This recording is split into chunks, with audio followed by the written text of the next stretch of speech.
What's up, champs? So in the last video we crossed a pretty important milestone. We got the Vespa frame and what's left of the Vespa frame as well, and what's left of the Burgman frame all joined together. Thus the Vespucci was born. I'm not going to show you it right now because I've already done it and I'm filming this flipping backwards. So in this video I'm gonna do all the work that's needed to get the side panels back on, so that at least gets it looking a little bit more like a Vespa again. But then I need your help as well. So after we've done the work, we're gonna have a little chat, whether you stick around or not. We're gonna have a little chat about front suspension, because that's the next big headache to think about. Choices for it, basically. While I figure that out what I'm gonna say, cue doing work on it. Obviously they're not gonna fit straight away because all this is in the way. So I've eyeballed it and, yeah, marked it out what I think needs to be cut off. There's gonna be loads more that needs cutting off them, but like always, don't cut it all off at the same time, because otherwise we'd be in that mess there. So I've marked it out just to notch around that first, see how that goes, and then we'll probably have to notch more out to go around this engine as well. The passenger side one, because this was kind of like a glove boxy thing, has got a bottom to it, so that all that needs to go. It's fucked as well anyway. And I've marked that one out as well, right there. So yeah, we just cut bits off and line it up and cut some more bits off and just keep going until it fits.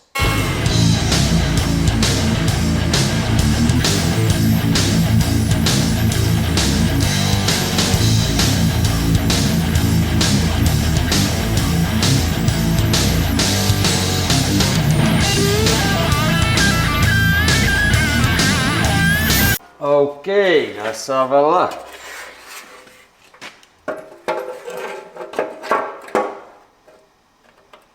Yeah, now we're hitting the engine by now. So we're about, I would say we're about an inch, at least an inch off. Right, we'll cut that bit off now and then have a look. Okay, 20 million cuts and realigning and cutting again later. I think we got it. Well, holding them on anyway. Obviously we need to fabricate some kind of mount. But yeah, it's something like that. I marked it out with pen where I wanted it and kind of got them both the same, both sides. I'm not actually sure where that is where they're meant to be, but it ain't standard no more, so there isn't a meant to be, is there? So yeah, I cut off the mounting tabs, one there and one there. I've also cut off the tab, the pin thing that's on the corners there. We've notched it around the Suzuki frame and then cut off loads of it to provide room for the swing arm there. And then because it curves, you know, like a moon, it was still hitting that and I would have had to keep on trimming. So what I did instead is cut a big relief cut there so that there's no tension on it, so I could bend that end outwards. And then what I'll do is get Luke to weld in a little infill by there. So we've changed the shape of it basically on the back end. Oh, and I did have to cut off the very corner there because it was hitting this dome a bit. Right hand side, again, lined it up. Did have to cut out a little notch down there because of the Suzuki frame, the non-symmetrical one.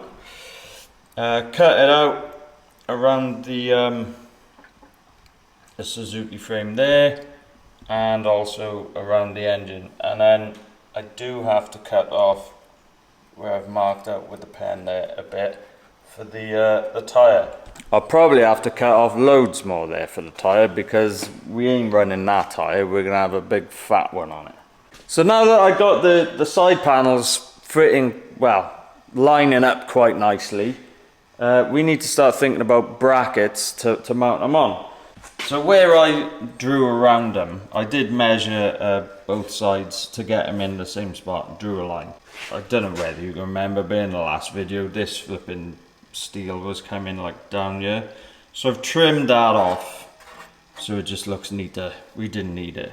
So now we've got about an inch of room all the way around that we can mount brackets on. So I'm thinking like it needs one at the bottom, on the bottom corner, one on where it starts curving, and then one roundabout by here.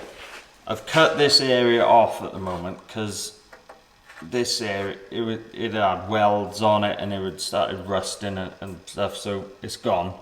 So we do need to fabricate a new piece to go on there, not only to replace the bit that we cut off, but to also increase it so we got room to weld a bracket by there. And in true Blue Peter fashion, hang on, was it Blue Peter or was it Art Attack where they go, here's one I made earlier? I can't remember now. I thought it was Blue Peter, but I could be wrong. I've made one. So Luke's gonna come in and weld that on. It might not be the right size. We might be able to trim it down a little bit, but that's where it's gonna be welded on. And then once I know, I can trim it down later. That was the easy side. The right hand side is a little bit more work. You can see there we got the same shit metal on this corner, so I need to cut that off at this line, same as I did on the other side. But because this side had that big indentation for where the original engine used to sit, and we had to cut that out to, you know, for clearance, we've got less metal to play with for brackets now, so I need to weld bits on, you know, to provide that. So here we go again, bits I've made. I didn't film this because, like, well, it's not that exciting. So I've cut a bit by there. Again, it is a bit too big. Okay, stop wagging. I wasn't going to cut a slither that thick, you know, because, well, it's a bit too hard to handle while you're welding. So I've cut a bit bigger. Luke can weld it on, and then I can trim it down so it's about, you know, about an inch wide there. And then this one, I haven't really bent it to shape yet though, it's a bit untidy. So that one is gonna go on there. It's gonna replace the dodgy metal at the top, weld it on, and then trim that down as well.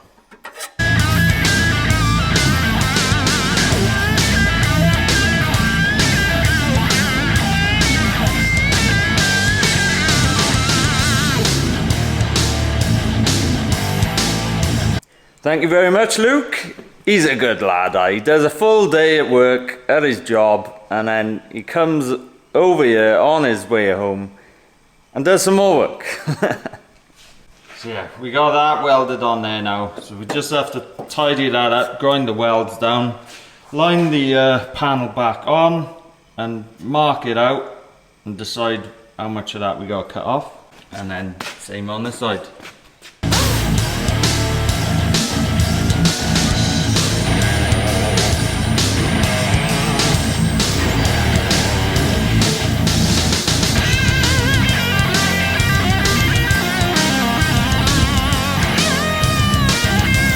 That's them all ground down now.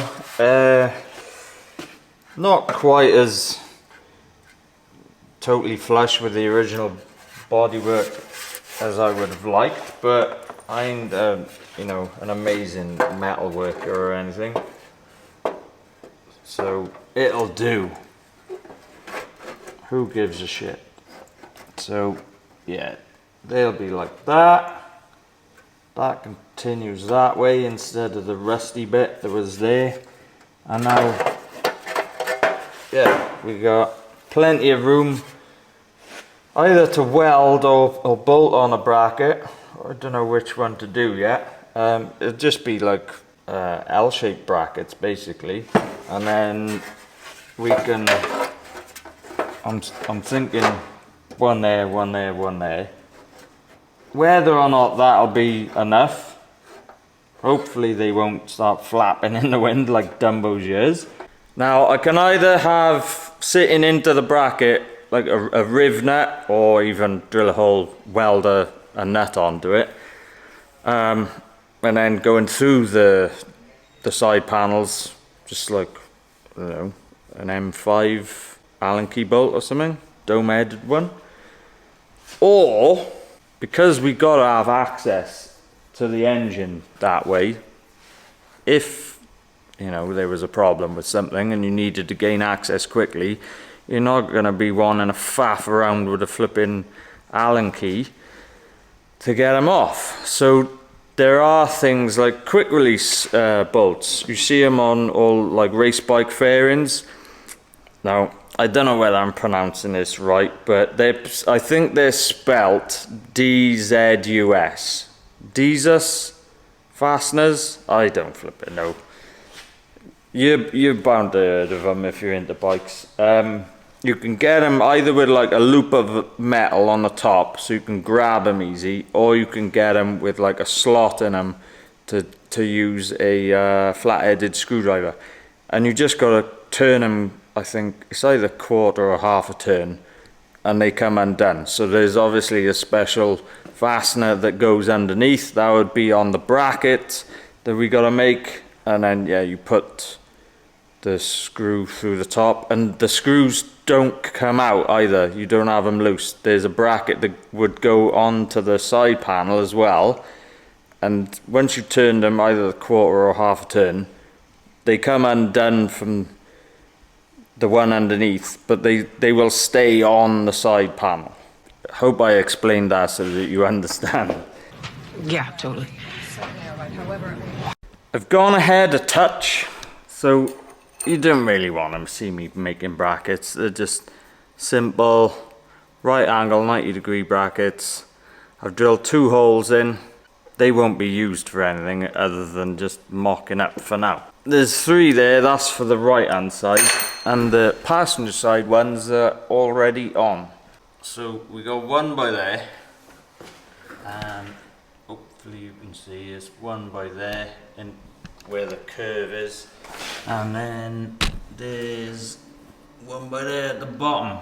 I did have to cut out part of this lip because I mean I could have made the bracket a bit shorter I suppose, but then I mean I might run into trouble at a later date then when I, you know, pick whatever fasteners I want to go for. And I don't want this flipping hatch anyway, because that was designed for when it was a storage compartment, and it ain't no more because there's no bottom to it. So that is gonna get, well, the lip's gonna get cut off all the way around, and then it's gonna get welded up. So yeah, that's just loosely on there for now, just held on with self-tappers. So I am gonna weld the brackets to the main body. There's no chance of them flipping turning or anything then. But we got 3 on there at the moment, and I know we got this relief cut in there, so that's making everything weaker. But at the moment, let me show you. And it keeps springing like that for forever. So yeah, we need something else. It's definitely gonna have to have something coming off the main frame there to the underneath. I didn't think 3 was gonna work, so 4 I think is, yeah, that's a sweet number. So now I just gotta do the same thing that I've done there on the right hand side. It's starting to get a bit more whole again, the actual Vespa. It's reuniting with parts of its former self.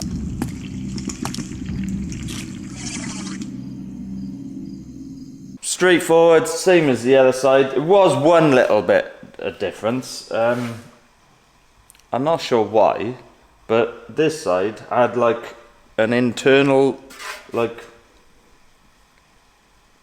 I don't know how you call it. It's just like an L shape lip going all the way around the edge. There was spot welded on, like as if it was a hanger to hang on to a lip that was on the body, yet there wasn't one.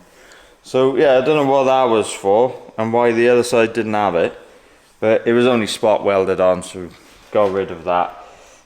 And the reason for that is because it was in the way of the brackets I made, basically. So that's held on exactly the same as the other side now. Not quite as springy as the other side, but yeah, it still needs a fourth mount. Otherwise it's going to be going... We don't want that. Plus eventually it'd work its way loose when it fall off.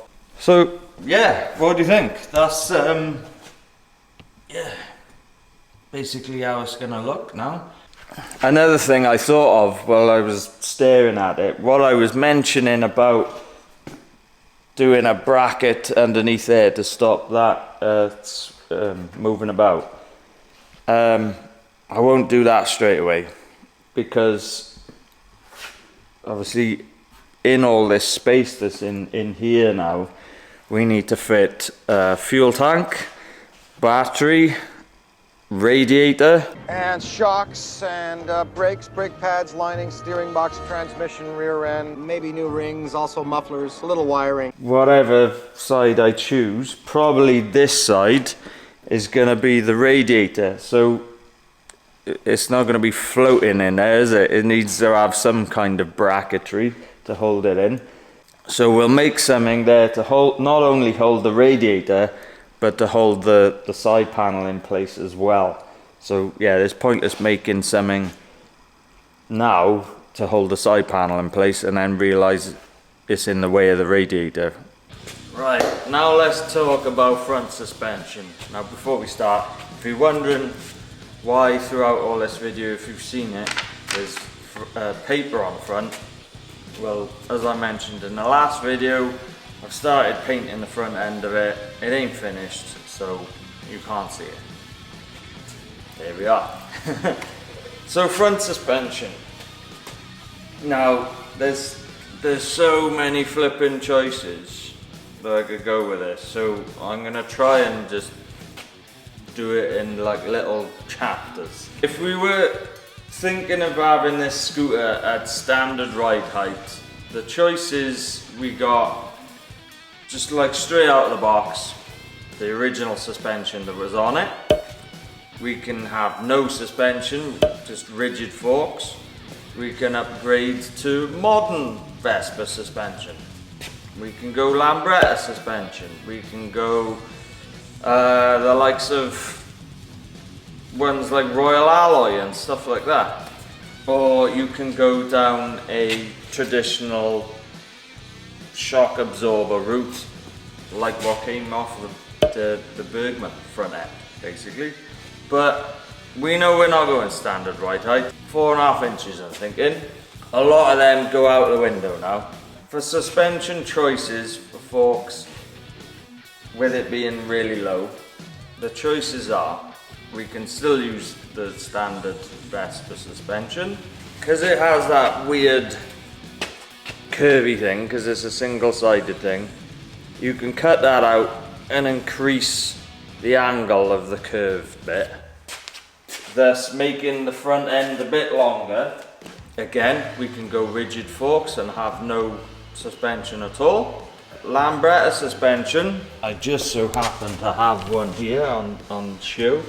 The stem on the Vespa and then the forks pretty much follow all the same line, but the Lambretta one is at a different angle, so that lowers it already. Plus I think the forks are a bit shorter. I'm not too clued up on Lambretta suspension, but I'm pretty sure the spring is inside there, so you can't really chop them down to shorten them anymore. But what you can do is chop them by there, where the angle changes, and angle them more. There's a few other choices similar to the Lambretta ones. I've seen them on the likes of Honda Shadow 50s, Honda Jokers, Honda Barleys. your Royal Alloys, things like that. They're all pretty similar design. Next ones start to get a bit more weird and wacky and wild. Like. So the ideas I had was to fit like your traditional motorbike suspension, where you've got, now I'm not too clued up on the terminology by here, but the bit at the top by here and the bit at the bottom, are they crowns, are they yokes? I don't flip it now, but you got two of them anyway, and then two big shocks. On like the likes of old motorcycles, where you got the springs by there, and then the twin fork each side, comes down, there's linkage by there, Springer forks, and then a really wacky one, I'm not sure whether it'd work or not, but you got like a linkage at the top and the bottom there, one single shock, and then two rigid forks. They're called girder forks, seen on a few motorcycles over the years. And then the last one that I only seen recently as well, and I'd never heard of the scooter before. I've seen them, didn't know the name. Called a Simpson Schwalbe. I don't know whether I'm pronouncing that right or not, but basically you've got the stem, it keeps on coming down to about here. Then you got basically a rear swing arm, so two bars coming that way then, and then you got two shocks going back up to the single arm there. Basically forms a triangle, really simple. I'm pretty certain they're my choices, my options. There's probably a few more out there. One of the main things that we got, well, that I got to think of, that I totally forgot as well, is what front wheel I'm running. So, the first choice is the original Vespa wheel. So now I've basically got the options of front suspension. I got to run through it to see what I think is actually compatible with this. If we start off with rigid, all of these I'll be using the original Vespa stem and just chopping the end of the fork, the single sided fork off. So if we have the standard stem and then just fabricate some rigid forks. I don't need to mention standard Vespa ones, like, yeah, obviously I've already mentioned it. We just changed the angle of the curvy bit, basically. Lambretta ones, yeah, chop the Vespa off, chop the top of the Lambretta ones off and mate them together at the desired angle.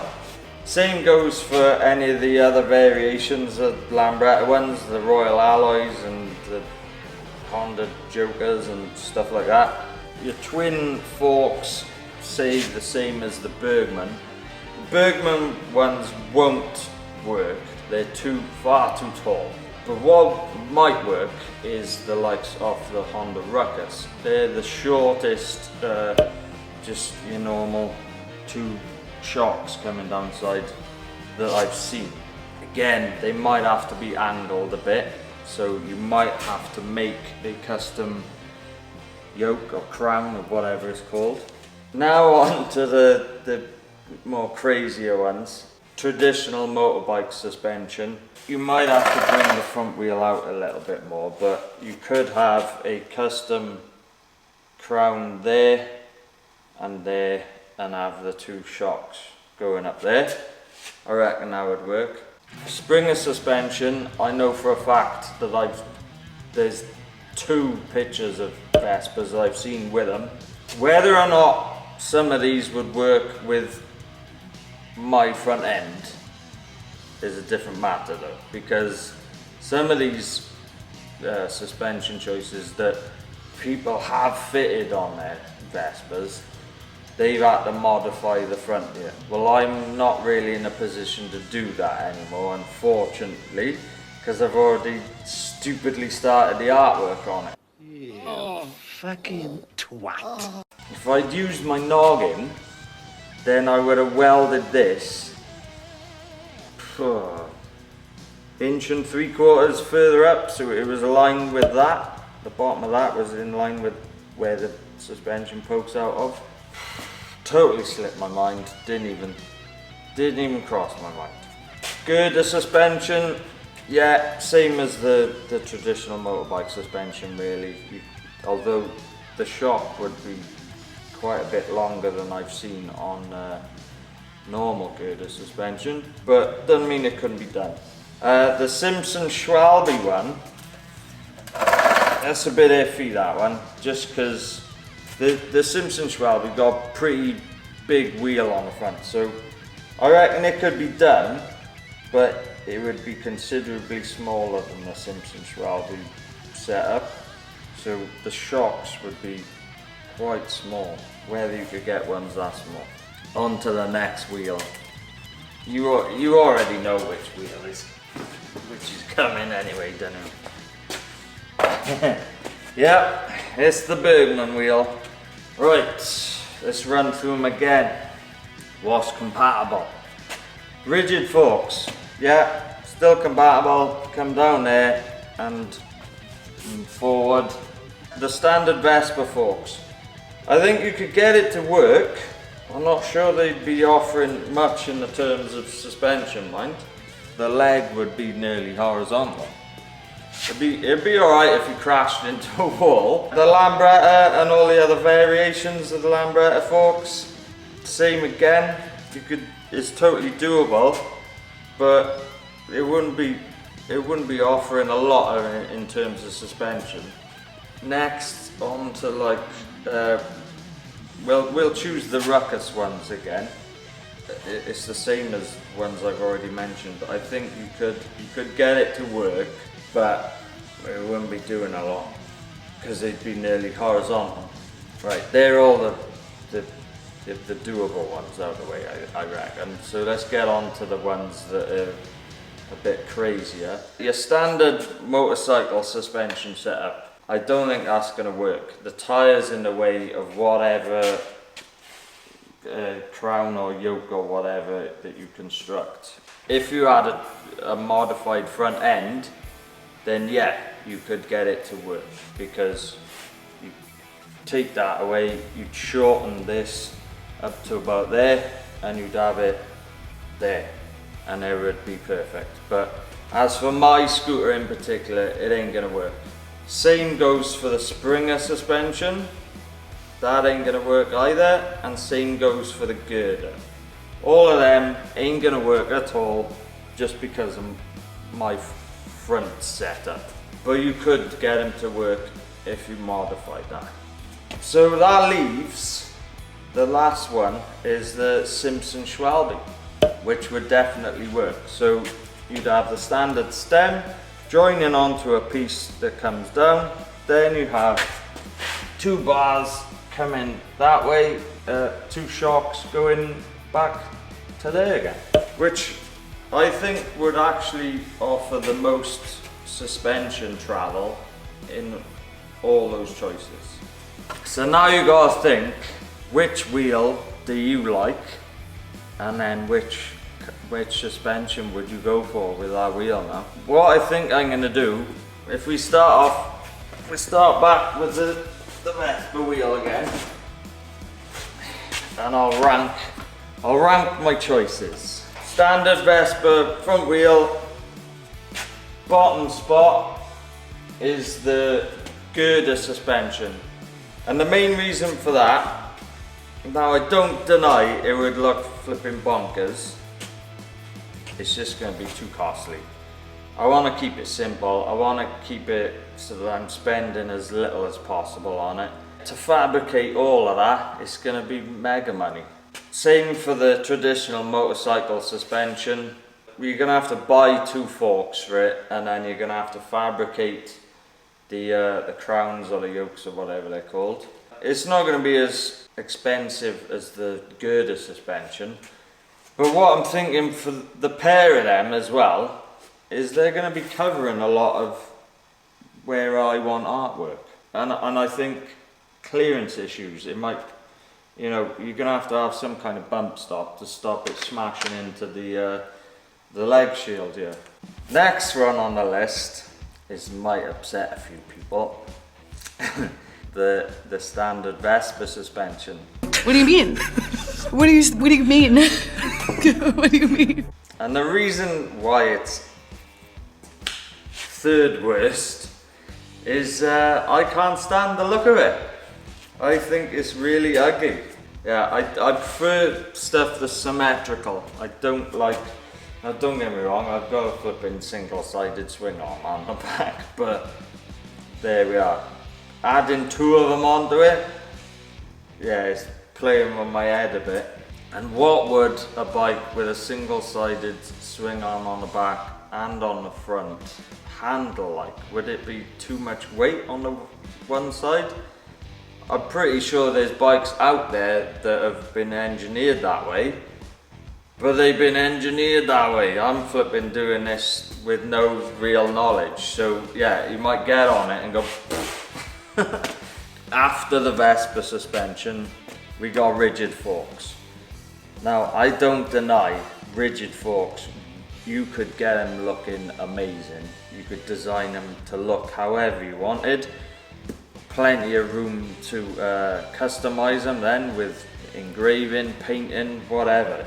But I'm preferring to have suspension on the front. I want to have as comfortable a ride as I can get out of it. So you ain't gonna have that with rigid forks, unless anyone's got ideas that you can get a comfortable ride out of rigid forks. Pop it in the comments. After the rigid is Springer suspension. Now, like I said, I've seen it done. It looks the absolute bollocks, but I don't know where you get it from. I haven't seen anyone with kit, though maybe I gotta look harder or something. So I can't imagine it's cheap, because Springer forks on a motorbike, they start at like 500-600 quid and then just keep going upwards. So yeah, I'm not even gonna bother looking at that. So after the Springer, then we got the Honda Ruckus suspension. I really like these. These were my #1 spot at one point. You would still, I'm pretty sure, have to fabricate a crown there. And just getting the parts for them is a bit of a mission, because they're mainly from America. So that's what's bringing them down a few pegs. Last but one is the Simpson Schwalbe. I really like the design. It's simple, but the only reason why I've put it second on the list is that, one, you can't get the parts for it at all. They're rare as rock and horse shit. So you would have to fabricate it. Now, don't get me wrong, it's pretty easy design to fabricate, but you'd have to miniaturize it compared to the original version. So yeah, it would just be working a bit more out to find the shocks that would work with it, that's all. #1 spot is the Lambretta suspension, or one of the variations of it, like the Royal Alloy and stuff. I think it's just the least stressful option out of all of them, and would work amazing. And all you gotta do is basically cut it by there and join the stem to the Lambretta forks at the desired angle. And that's pretty much it. Would it be your #1 choice? Let me know. Burgman wheel is far easier to rank them. It's not so easy to actually get the suspensions to work.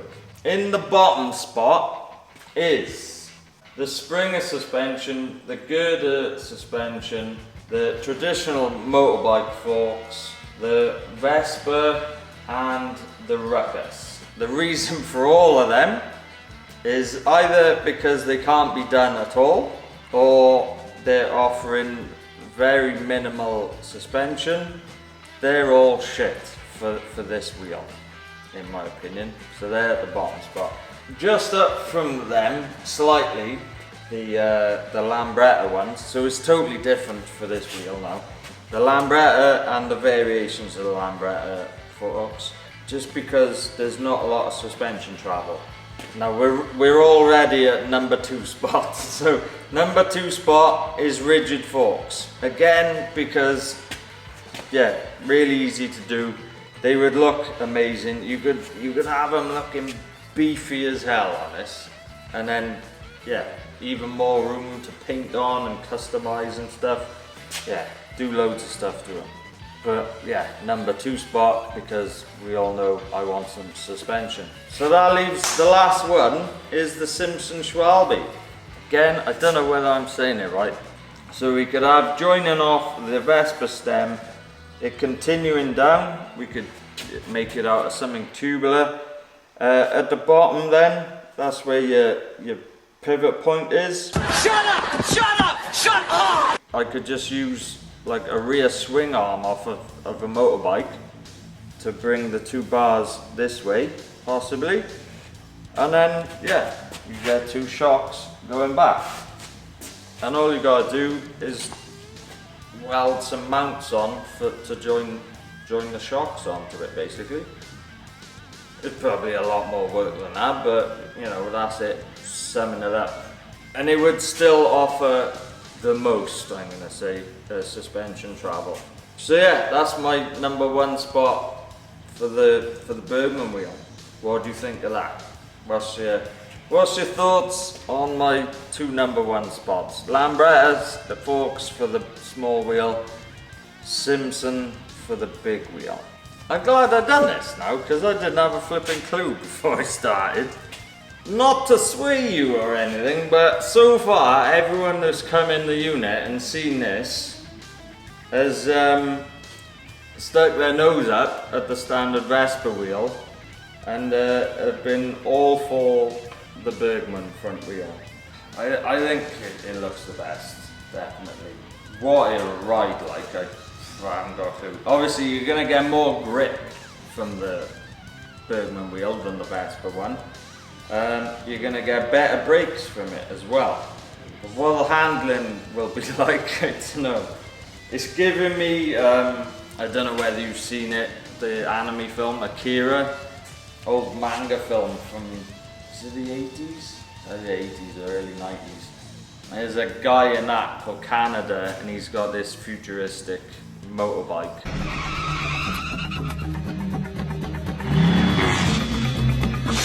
Give me them vibes. And I've measured it. It's about 7'3". At the moment we got a Harley Bagger, whatever flipping model it is, in the workshop. It's only 3 inches shorter than that at the moment. Right, so apologies if I was rambling a bit too much there, but I had to do it. I hope you stayed until the end and didn't bore you too much. And I also hope that there's not too many cuts in my editing to edit out the ums and long pauses. But yeah, there was quite a bit of thinking going on there. If you've got any other suspension suggestions that would work with a big front wheel like this and a low ride height, and it's not too complicated, feel free to pop it in the comments.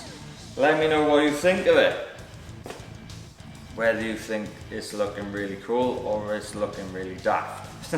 I'm still waiting for some kind of purist to pipe up. If you got any questions, let me know in the comments. Click on the subscribe button and I'll catch you next time. And thank you very much for watching as well.